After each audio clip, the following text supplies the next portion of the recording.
Barang siapa menuruti segala perintahnya, ia diam di dalam Dia.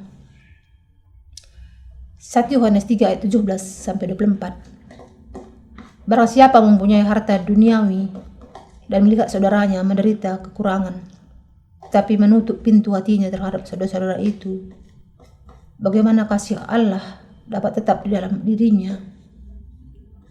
Anak-anakku, marilah kita mengasihi bukan dengan perkataan atau dengan lidah, tetapi dengan perbuatan dan dalam kebenaran.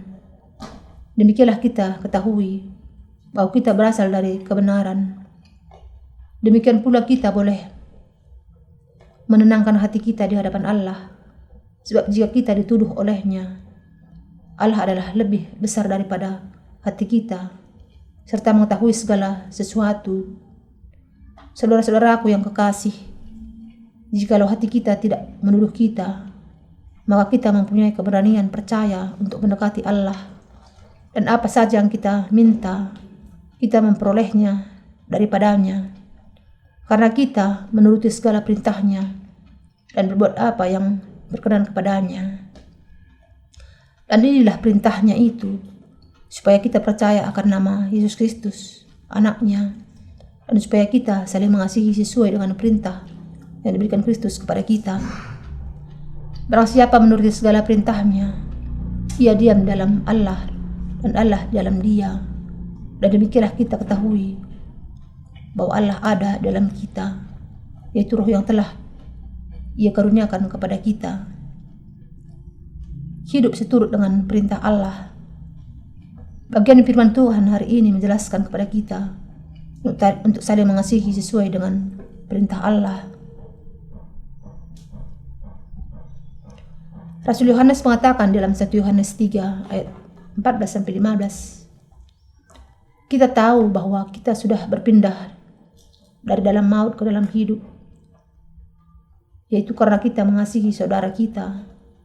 Barang siapa tidak mengasihi, ia tetap dalam maut.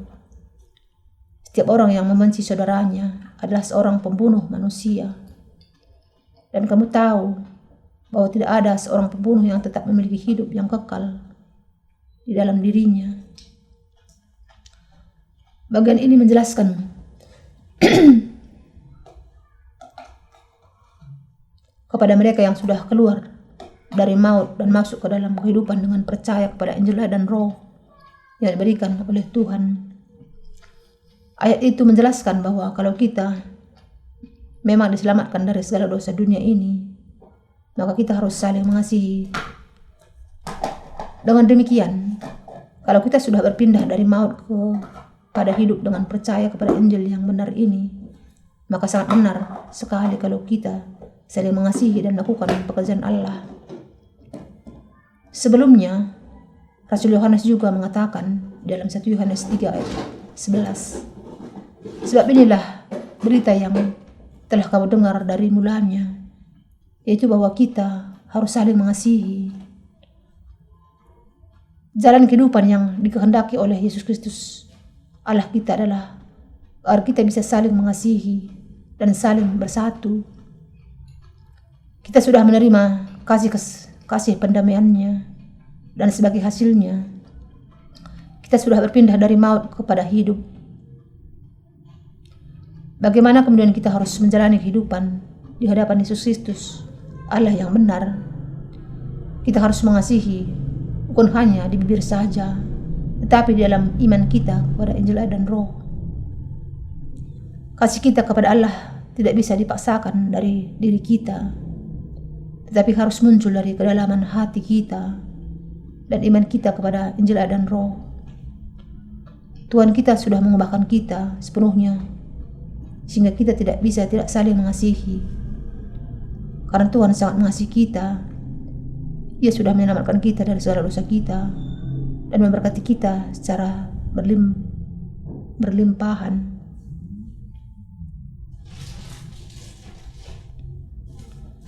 Inilah sebabnya kita harus menghidupi kehidupan kita dalam ucapan syukur oleh iman, dan bahwa kita sekarang harus bisa saling mengasihi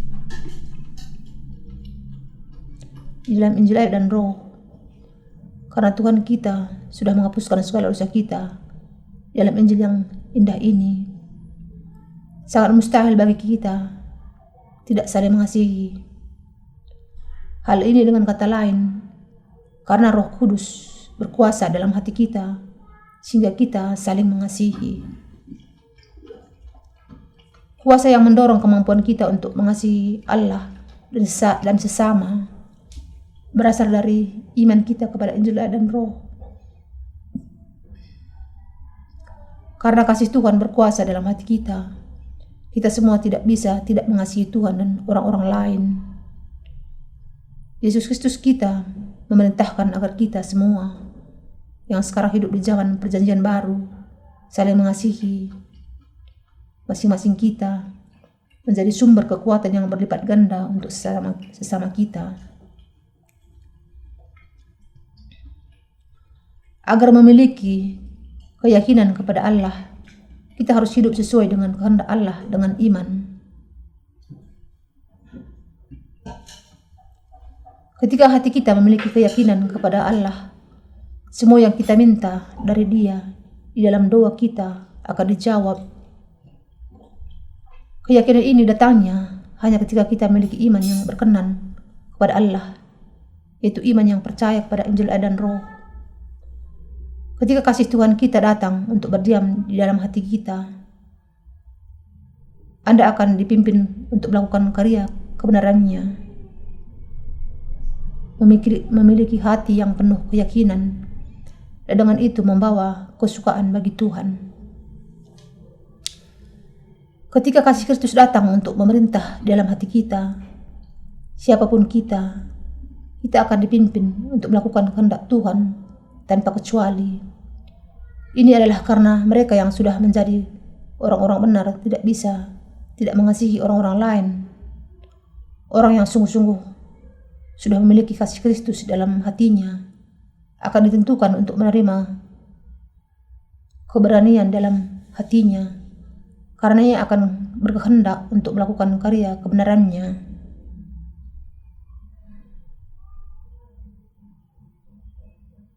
Pelayanan kasih Allah tidak dinyatakan dengan paksaan, tetapi dinyatakan hanya di dalam iman kepada Injil dan Roh. Dengan kata lain, iman kita kepada Injil yang benar inilah yang memampukan kita untuk melakukan pelayanan yang berasal dari kasih Allah. Injil dan Roh yang diberikan Tuhan kepada kita adalah kebenaran yang nyata dan berkuasa yang memampukan semua orang percaya untuk menerima kehidupan kekal. Mereka yang memiliki Roh Allah bekerja di dalam hatinya adalah sungguh-sungguh orang-orang yang sudah menerima pembasuhan dosa dari Allah dan percaya kepada Injil dan Roh. Orang-orang yang demikian yang memiliki kasih Allah dengan iman akan menghidupi kehidupan mereka dan menempatkan iman yang kuat kepada Injil dan Roh ini. Secara khusus, mereka mampu membuang nafsu mata terhadap dunia ini dan semua keinginan daging lainnya, sebagaimana juga kesombongan diri. Karena di dalam iman mereka menganggap semua keinginan itu sebagai sampah belaka. Hati orang-orang yang demikian dipenuhi dengan kebenaran yang diberikan oleh Tuhan dan kuasa keselamatan. Dan karena itu, mereka lebih dari mampu untuk mengasihi orang-orang lain. Dan mereka juga bisa membebaskan orang-orang lain dari dosa mereka.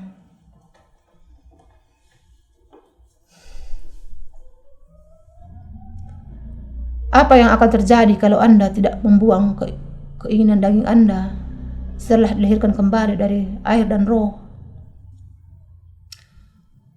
Kalau kita tidak membuang nafsu mata dan kedagingan kita dan kesombongan hidup kita dan hanya ingin menjalani kehidupan yang nyaman dan puas diri di dunia ini, maka kita tidak akan bisa hidup sebagai murid Yesus. Sekali kita mengasihi dunia ini, kita tidak bisa mentaati perintah Allah yang sudah diberikan kepada kita untuk saling mengasihi. Kalau kita memang sudah diselamatkan dari segala dosa kita dengan percaya kepada kasih yang diberikan Tuhan kepada kita, bahwa kita bisa membawa orang-orang lain ke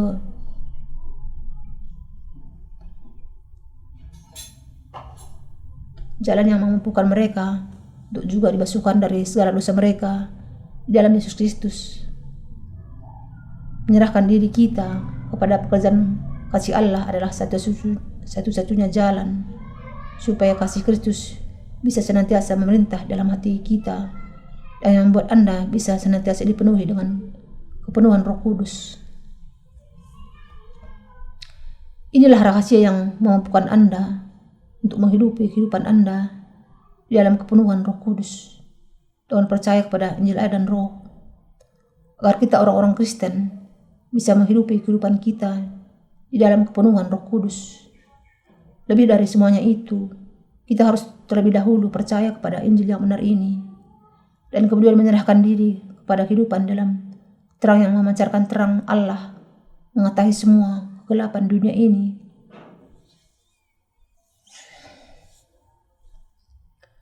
Apakah Anda ingin menghidupi kehidupan Kristen yang berkemenangan? Kalau ya, maka milikilah iman yang besar di dalam kasih Tuhan. Anda kemudian akan menghidupi kehidupan yang dipenuhi dengan Roh Kudus dan saling mengasihi semua dalam Injil dan Roh. Sangat mustahil bagi Anda untuk dipenuhi dengan Roh Kudus kecuali Anda ada pegang kuat kepada firman Injil dan Roh dengan iman Anda. Rasul Paulus juga mengatakan, ujilah segala sesuatu, berpeganglah kepada apa yang baik. 1 Tesalonika 5 ayat 21.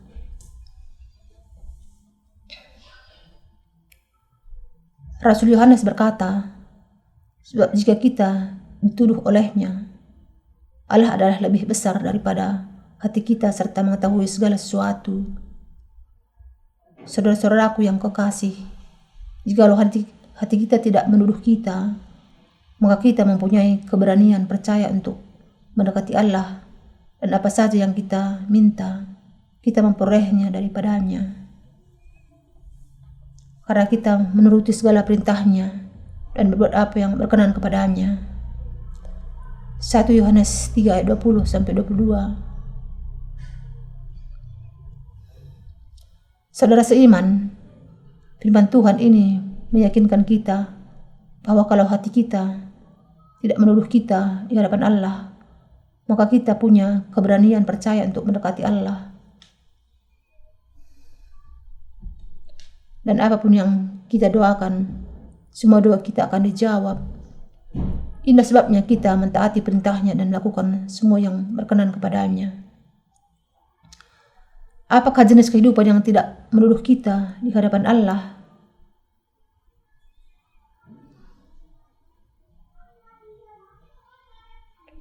Adalah karena hawa nafsu kita akan dunia ini, sehingga Anda dan saya terbawa menjauh dari Allah.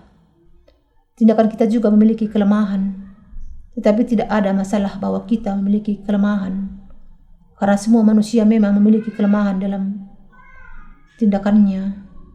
Akan tetapi, kalau kita memiliki hawa nafsu duniawi dan kedagingan yang menghambat kasih Kristus memerintah dalam hati kita, ini menjadi penyebab dari masalah yang besar bagi kehidupan rohani kita. Allah begitu mengasihi kita sehingga Ia memberikan anaknya yang tunggal menjadi pengganti kita. Ia ingin agar kita hanya mengasihi Dia. Ia tidak berkenan bahwa kita mengasihi dunia dan segala yang di dalamnya lebih dari Dia. Ia menyebut kasih kita akan dunia ini sebagai perjinahan rohani yang akhirnya akan membawa kita kepada kematian rohani. Karena itu, kita harus memastikan bahwa hati kita tidak menuduh kita di hadapan Allah. Ketika kita tunduk kepada hawa nafsu dan kedagingan kita tidak akan bisa mengikuti kehendak Tuhan. Namun kalau kita membuang hawa nafsu yang demikian dan mentaati perintahnya, Allah akan melengkapi kita dengan menjawab apapun yang kita minta kepadanya. Karena itu, kita bisa mengikuti kehendak Yesus Kristus, Allah kita. Untuk itu, kita harus menguji hati kita di hadapan Allah dan dengan percaya kepada Injil dan Roh, kita harus memastikan bahwa tidak ada yang menuduh kita. Kalau ada sesuatu di dalam hati Anda yang bisa menuduh Anda, maka itulah hawa nafsu dunia. Tapi Anda harus berdiri teguh dalam iman Anda kepada firman Injil dan Roh. Tuhan mengatakan kepada kita, cari dahulu kerajaan Allah dan kebenarannya. Matius 6 ayat 33. Kalau kita ingin menghidupi kehidupan kebenaran Allah, kita harus senantiasa merenungkan Injil, ayat, dan Roh. Kalau Anda mendapati adanya kesulitan untuk hidup bagi kebenaran Allah, meski Anda menginginkannya, Anda harus sekali lagi merenungkan iman Anda kepada Injil yang penuh kuasa ini. Anda kemudian akan menerima kekuatan rohani. Agar kita menerima kekuatan iman dari Allah, kita harus terlebih dahulu membuang hawa nafsu kedagingan kita. Alkitab mengatakan bahwa hanya setelah itu kita akan bisa melakukan hal yang lain yang berkenan kepada Allah. Tuhan kita menghendaki agar kita mencari kehendak-Nya terlebih dahulu. Kita harus percaya bahwa Allah kemudian akan berkenan. Kadangkala bahkan orang-orang Kristen juga tidak bisa menerima berkat di dunia ini dan tidak dijawab doanya, meski pada kenyataannya mereka sudah menerima pengampunan dosa.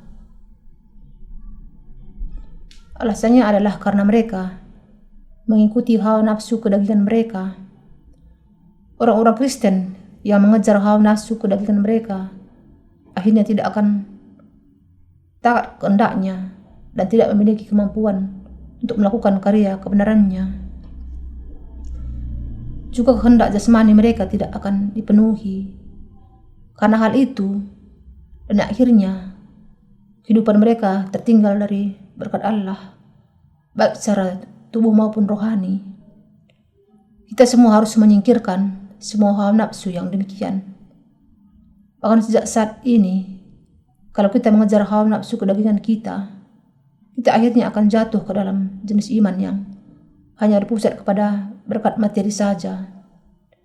Karena itu, kita harus membuang hawa nafsu kita agar kita jangan jatuh ke dalam iman yang salah demikian. Yang diperhatikan di sini bukanlah apakah iman kita besar atau kecil di hadapan Allah, tapi berapa harusnya hati kita di hadapannya. Dengan kebenaran Injil dan Roh, Tuhan kita sudah menghapuskan segala dosa kita sekali untuk selamanya, menyelamatkan kita dari segala dosa kita, dan menjadikan kita sebagai anak-anak Allah. Kita dengan demikian tidak memiliki ketakutan lagi di dalam hati kita. Mereka yang sungguh-sungguh percaya kepada Injil dan Roh, sungguh-sungguh memiliki keyakinan di dalam hati mereka. Kadangkala tenggelam dalam kesibukan kita kehilangan pandangan akan kasih Allah. Tetapi kita harus mengingat kasih ini. Kita adalah orang-orang berdosa, tetapi Tuhan begitu mengasihi kita dengan kebenaran Injil dan Roh, sehingga kita bisa menjadi umat Allah sendiri. Meskipun kita jatuh ke dalam lubang kebinasaan karena dosa-dosa kita, Tuhan masih menyelamatkan kita dari segala dosa, dari kebinasaan kita. Ketika kita masih seterunya, Allah begitu mengasihi kita, sehingga Ia menjadikan kita sebagai anak-anak-Nya sendiri. Dan bahwa Ia memberikan pembasuhan dosa dan kehidupan kekal kepada kita. Semua yang percaya kepada Injil dan Roh.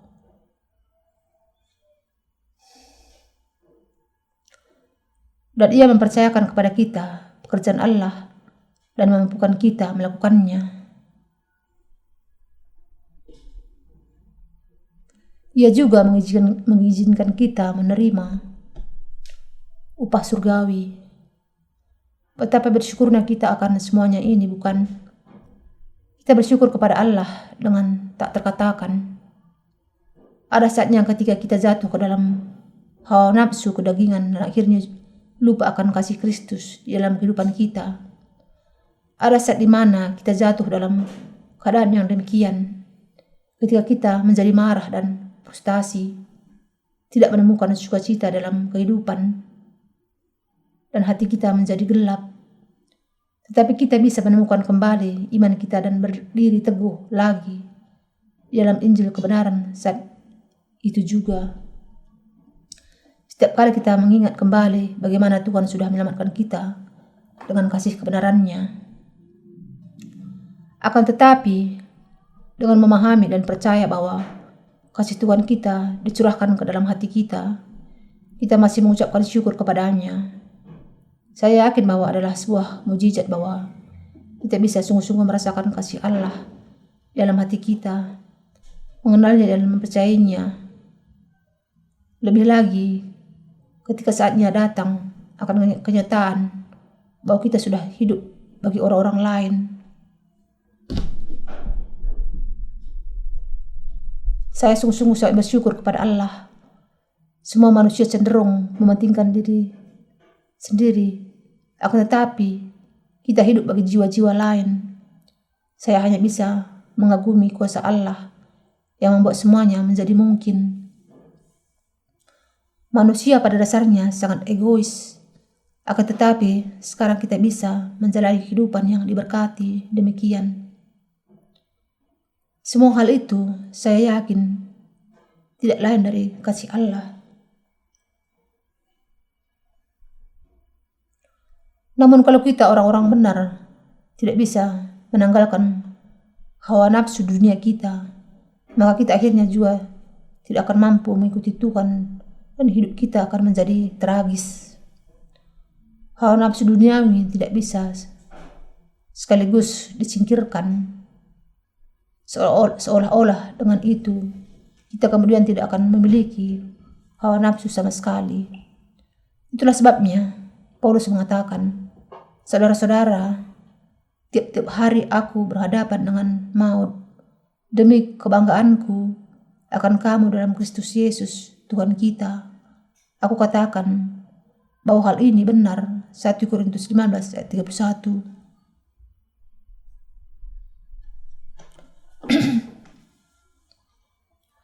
Apa artinya dia berhadapan dengan maut setiap hari? Artinya adalah bahwa karena ia percaya kepada Yesus, hawa nafsu kedagingannya mati, menyingkirkan semua keinginan duniawi yang ada dalam hati kita sekali saja. Tidak berarti semuanya sudah selesai. Namun kita harus terus menyingkirkan semua itu. Pengampunan dosa yang sesungguhnya tentu saja diterima sekali untuk selamanya. Tetapi apakah ini berarti bahwa sekali kita percaya kepada Injil dan Roh, itu menjadi akhir dari semuanya? Ketika kita percaya kepada Injil dan Roh, itu justru awal dari iman kita. Itu bukanlah akhir sama sekali. Bisakah kita sungguh-sungguh menghidupi kehidupan sebagai orang Kristen yang setia kalau kita tidak menyingkirkan kehendak daging duniawi? Orang-orang Kristen harus menyingkirkan semua nafsu kedagingan mereka setiap hari di sepanjang kehidupan mereka. Bagaimana kita bisa menyingkirkan kehendak daging dan kemudian menjalani kehidupan yang setia di hadapan Allah?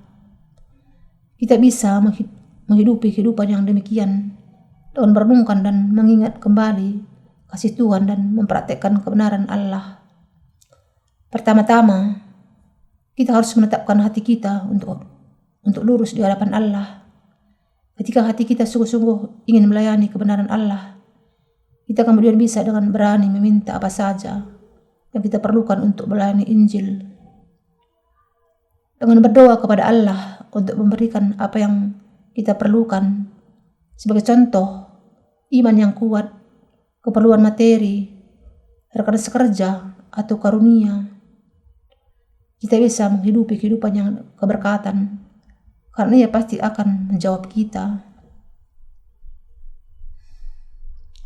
1 Yohanes 3:23 mengatakan, dan inilah perintahnya itu, supaya kita percaya akan nama Yesus Kristus, Anaknya, dan supaya kita saling mengasihi sesuai dengan perintah yang diberikan Kristus kepada kita. Apakah perintahnya? Itu supaya kita percaya dalam nama Anaknya, Yesus Kristus, dan saling mengasihi. Yesus adalah juru selamat kita semua. Agar kita percaya kepada juru selamat Yesus Kristus dan saling mengasihi sesama kita, tidak ada yang lain kecuali kehidupan yang demikianlah, kehidupan yang sesuai dengan perintah yang diberikan Allah kepada kita.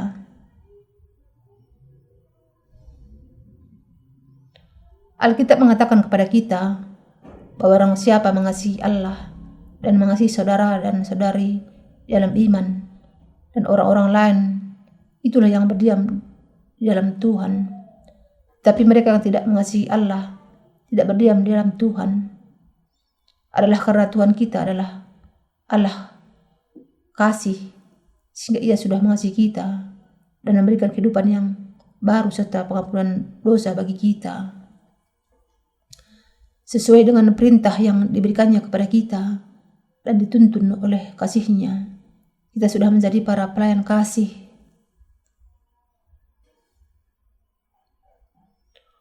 Rasul Yohanes menjelaskan bahwa kita harus saling mengasihi.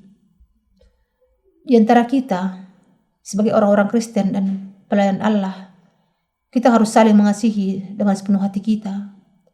Ketika Tuhan sendiri sudah mengasihi kita dan sangat menguatkan kita, bagaimana kita bisa tidak saling mengasihi? Ketika Tuhan mengasihi saudara dan saudari kita dan para pelayan Allah, bagaimana kita bisa tidak saling mengasihi juga? Inilah kehidupan Kristen yang benar yang dijelaskan oleh Rasul Paulus. Ia juga mengatakan kepada kita bahwa Anda dan saya juga harus hidup di dalam kepenuhan Roh Kudus. Ketika kita sudah diselamatkan dari segala dosa kita, ini tidak berarti bahwa kita secara tiba-tiba tidak lagi mengejar keinginan daging kita. Bahkan kita semakin banyak memiliki alasan untuk melembutkan hati kita dengan semakin menempatkan iman kita kepada kebenaran Injil dan Roh. Tuhan mengatakan kepada kita, kasihilah sesamamu. Beritakanlah kasih Allah kepada semua manusia. Adalah dengan iman kita kepada Injil dan Roh, bahwa kita bisa melakukan hal ini. Bagi kita yang percaya dan hidup dalam Injil dan Roh, kita bisa hidup dengan bahagia. Tapi bagi mereka yang tidak percaya kepada Injil ini, tidak akan bisa hidup dalam kepenuhan Roh Kudus. Saudara seiman Kristen, saya berharap bahwa Anda semua akan memahami jenis kehidupan yang bagaimana sebenarnya kehidupan Kristen itu, dan menyingkirkan semua keinginan kedagingan Anda agar bisa hidup bagi Tuhan kita. Dengan percaya kepada kasih, keselamatan, kuasa dan berkat yang diberikan Allah kepada kita, kita semua bisa memuliakan Dia.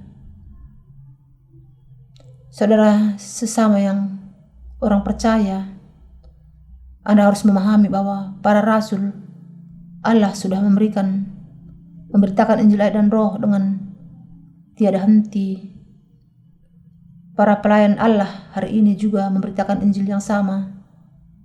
Semua firman Allah yang dinyatakan kepada kita dalam Injil dan Roh.